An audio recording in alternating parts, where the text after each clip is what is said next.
श्री गुरु तेग बहादूर साहिबजी यांच्या 350व्या शाहिदी समागमाच्या निमित्त आज देशभरामध्ये हिंद की चादर हा कार्यक्रम आपण करतोय।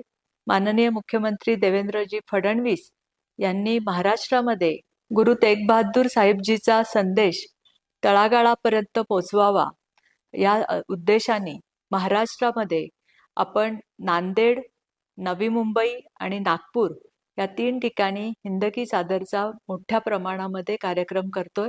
आणि या कार्यक्रमास आपले पंतप्रधान मोदीजी, अमित भाईजी हे उपस्थित राहणार आहेत। जर आपण पण हिंद की चादर म्हणजे संरक्षण, राष्ट्राचं संरक्षण ज्यांनी केलं असे गुरु तेग बहादूर साहिबजी यांच्याविषयी जेव्हा आपण वाचत जातो त्यावेळेस देशासाठी, आपल्या राष्ट्रासाठी त्यांनी स्वतःच्या प्राणाचं बलिदान दिलं। ज्यावेळेस जबरदस्तीने धर्मांतराचं एक प्रक्रिया सुरू झाली त्या काळामध्ये तेग बहादूरजींना खूप वेळा धर्मांतर करण्यासाठी सक्ती करण्यात आली, पण त्यांनी धर्मांतर करण्याऐवजी आपलं जीवनदान देणं पसंत केलं आणि दिल्लीच्या चांदणी चौकामध्ये त्यांचा शिरच्छेद केला गेला।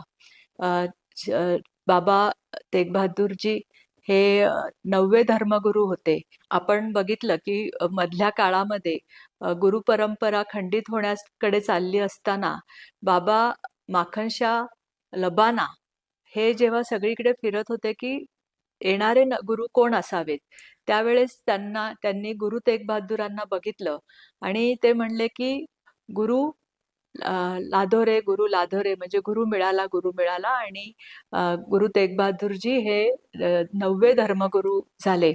त्यांनी आनंदपूर साहेब सारखं पवित्र तीर्थस्थान स्थापन केलं, जे आज पण आपल्या ह्याच्यासाठी खूप पवित्र ठिकाण म्हणून मानलं जातं।